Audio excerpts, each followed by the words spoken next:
One day, when it was too rainy to go outside, Miffy's mother said, "This is a good day to paint your room, Miffy. It hasn't been painted in a very long time." "What a good idea," said Miffy. "Can I help?" "Yes," said Father Bunny. "But first we must take everything out of your room." Miffy said, "I have lots of pictures on the wall. I have my cupboard and my bed and my shelf. Can't we just paint around them?"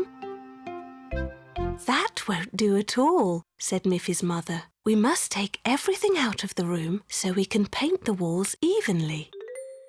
"Very well," said Miffy. "I will help. First, I will take all of my pictures off the wall."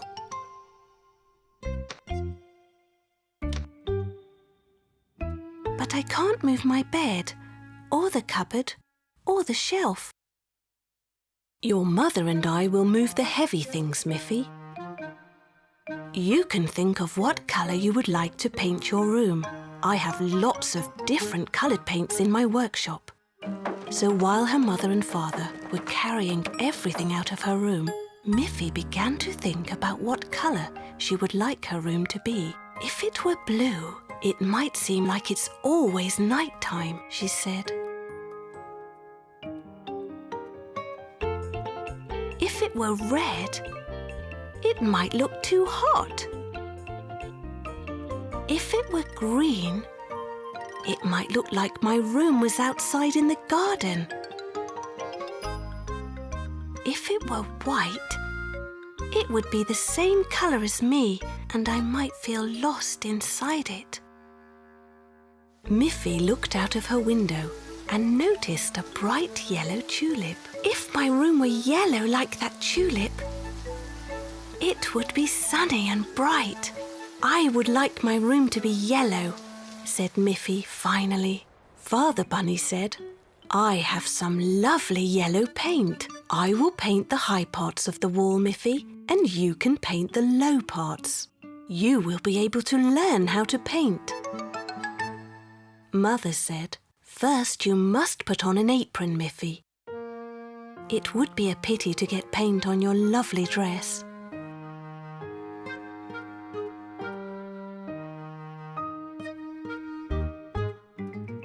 So Miffy put on an apron, and her father very carefully mixed the bright yellow paint.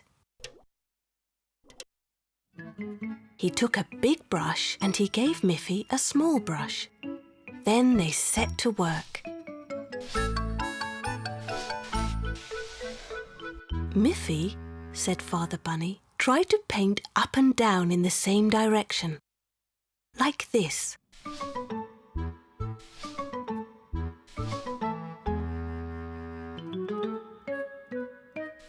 Miffy learnt very quickly.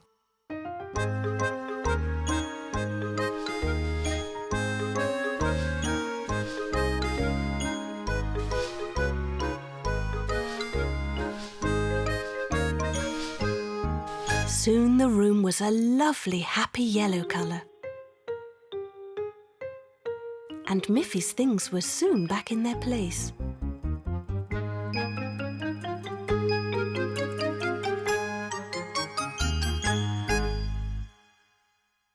Miffy felt happy too. Her room felt fresh, bright and clean. "It's a nice feeling," she said, "to have a freshly painted room, and that I helped to do it." Boris and Barbara were thinking about Miffy's birthday. "What can we make for her?" asked Barbara. "Well," said Boris, "spring will soon be here, and I know that Miffy enjoys seeing the baby birds every year. What if I make her a special birdhouse that she can watch each day?" "Oh, that's a splendid idea, Boris," said Barbara. "It should be painted brightly to attract a mother bird.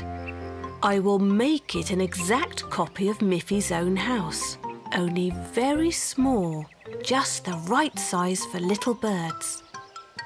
I have a picture of Miffy's house to guide me." Boris selected some of his best wooden planks, some pieces that would make the walls, a strong piece of wood for the floor, and 2 sturdy pieces for the roof. First, he drew a plan that showed the right sizes of wood and how they would all be fitted and nailed together. Then Boris measured a piece of wood with his special ruler and used a pencil to mark where the plank should be cut. He clamped the wood to his workbench so it would be held steady. And then he took out one of his sharp saws. He moved the saw back and forth over the line he had drawn with the pencil.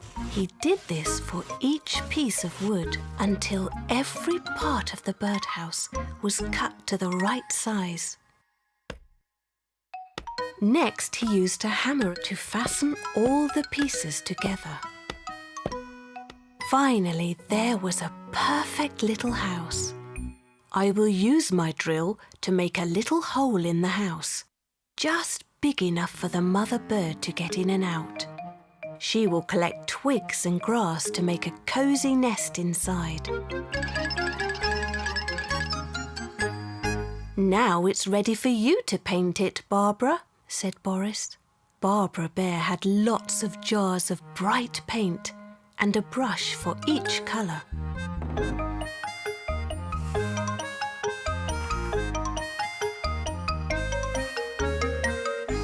Soon the little birdhouse really did look like a tiny model of Miffy's own house, with one small difference. On Miffy's birthday, Boris and Barbara brought the birdhouse to Miffy's house and set it up on a pole in Miffy's garden.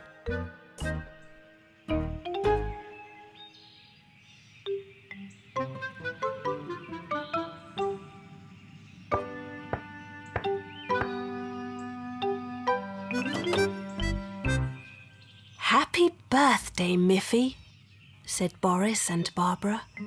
We have a surprise for you. Come and see. Miffy was delighted with her birdhouse. It looks just like my house, said Miffy. But there's something different. Instead of a door, it has only that little hole in the front. That's a door for birds, said Boris. It's not a bunny door. They all laughed. Oh, how wonderful to have such clever friends, said Miffy. You have made me happy, and your present will also make a mother bird very happy. Now we all have something to be happy about.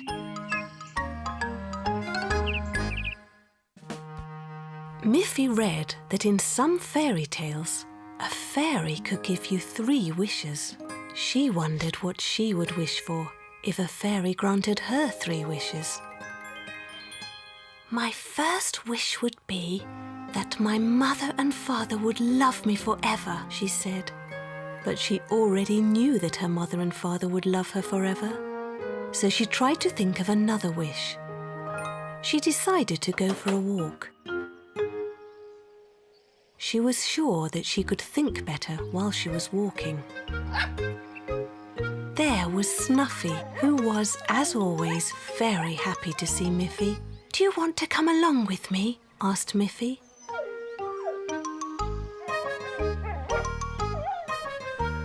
While they were outside walking, Miffy and Snuffy met Aggie, who had her arm in a sling. Hello, Aggie, said Miffy. What happened to your arm? I fell down while I was roller skating, said Aggie, and I hurt it. I wish that your arm gets better soon, said Miffy. Thank you, Miffy, said Aggie. That was Miffy's first wish. If my wish is magic, Aggie's arm will be better tomorrow, she thought as she waved goodbye to her friend. As Miffy and Snuffy walked towards the forest, it began to rain. Miffy hadn't remembered to take an umbrella on her walk.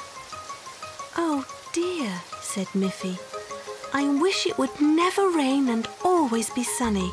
Miffy was surprised when it quickly stopped raining and the sun came out. "I've wasted my second wish," she said. "If there is only sunshine and no rain, the trees won't grow." Now she had only one wish left.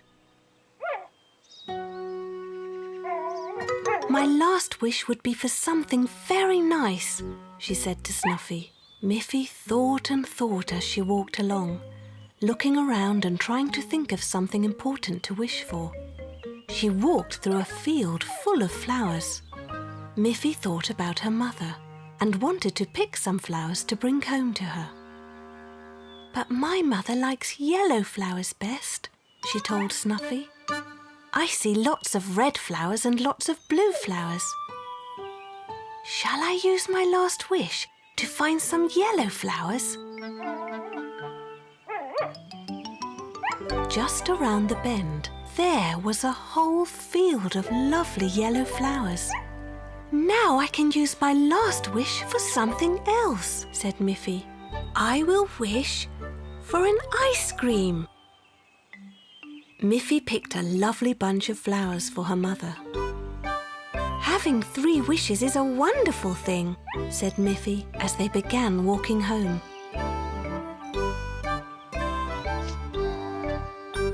When Miffy gave Mother Bunny the bunch of yellow flowers, she was very happy. "Oh, Miffy," she said, "these are lovely. They are my favourite yellow flowers." "I saved my last wish for a nice ice cream," said Miffy. "Do you know what I wish for? I wish that my little Miffy will always be just as sweet as she is now." And she gave Miffy a big squeezy bunny hug.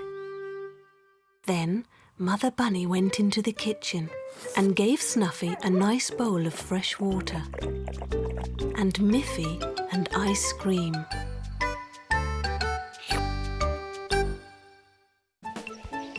Holiday time had arrived. When the school term was over, Miffy and her mother and Father Bunny were ready to go on their holiday. Miffy looked at a map so that she could see where they were going. One year they went to the seashore. This year they would go to the mountains. Mother Bunny said, "We must pack our warm clothes." "Why is that, Mother?" asked Miffy. "It's summertime." "You will see, Miffy. Perhaps you will be surprised." Father Bunny made sure their car was safe for the long mountain trip. Off they went. Over beautiful hills, through the woods, and then up into the mountains. Miffy noticed that as they got higher, it became colder. When they stopped to look out at a wonderful view, they all put on their warm clothes. As they drove even higher, Miffy started to see patches of snow on the ground. "That's strange," said Miffy. "Snow in summertime? Now do you see, Miffy? The higher in the mountains you are, the colder it is. On some very high mountains, there is snow all year long," said Mother Bunny. When they arrived at the very top of the mountain, there was snow everywhere. "Can we play with the snow, like in winter time?" asked Miffy. "Well, why don't we find out?" said Father Bunny.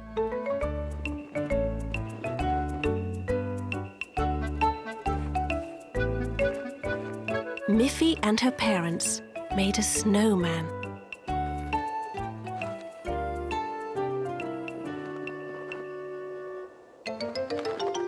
Then they had fun throwing snowballs.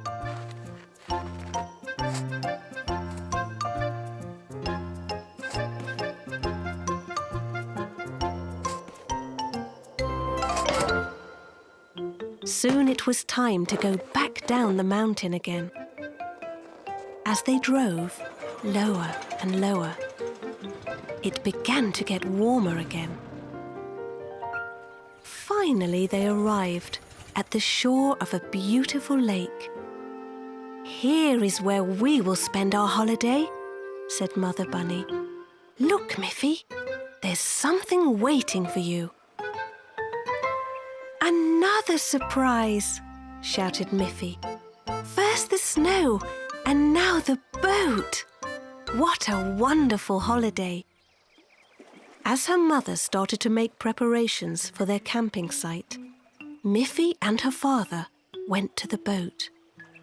They climbed into the boat and went off for a nice boat trip around the lake.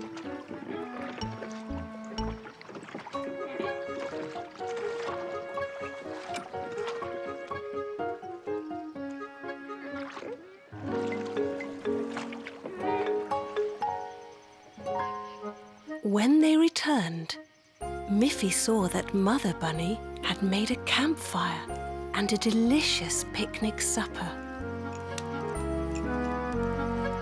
"This really is a wonderful holiday." Every morning, Miffy looked out of her window and watched for the post bunny. She hoped that one day a letter or a postcard might come for her. Mother Bunny said, "Why don't you go and see if there's any post today, Miffy?" Miffy went to the front door to have a look, and there was some post. She picked it up and carried it to the kitchen table. "Well, here's this morning's newspaper," said Mother Bunny. "And here is a letter for me from your Auntie Alice. And look, Miffy, here is a pretty postcard addressed to you from your friend Melanie." "How exciting!" said Miffy. Her friend Melanie was on holiday with her parents. The postcard had a pretty postage stamp on it. "Look, Mother, here are some little pictures that Melanie drew herself." "Melanie has drawn a sun on the postcard," said Miffy. "That means they are having lovely weather. And next to the sun, she has drawn some wavy lines like water. That means they are swimming in the ocean. Look, there is even a picture of a brightly coloured fish." "Yes," said Miffy's mother. "Melanie is a clever little bunny. Her next drawing is a smiling face. So that means they are having a happy time. And look, she has drawn a little picture of herself, so you know that it really is from Melanie." "I would like to send a postcard back to Melanie, and I will draw a picture of me on it," said Miffy. "Here is a postcard you can use," said Miffy's mother. "You can also draw some other pictures on it for Melanie. Why don't you draw a picture of our little house?" So Miffy took the postcard and her pencil outside and looked carefully at her house. "Yes," she thought, "my drawing looks just like our house." Then Miffy wanted to draw a flower on her postcard. So she went into her garden, where a lovely flower was growing. She looked at the flower very carefully, and then she drew a picture of it on the postcard. Just then, a butterfly landed on the flower, and Miffy quickly drew a picture of the butterfly. Then Miffy went back inside to finish her drawings. She drew a picture of herself and Melanie. "That will show Melanie how much I like her," Miffy thought. Miffy coloured her drawings. She gave the White House a red roof, red shutters and a green window. She made the flower red and the leaves green. She coloured the butterfly yellow. She left the drawing of herself white and coloured the drawing of Melanie brown. They looked very pretty together. Miffy put a stamp on her postcard. Then she walked to the postbox and carefully pushed her postcard into the postbox. When she walked home, Miffy thought, "The post is a wonderful thing. We can be together with our friends, even when we are far away from each other." And indeed, Melanie was delighted with her postcard. Miffy, Miffy, Miffy, run! With her friends she's having fun. Snuffy, grungy, Boris Bear, Pop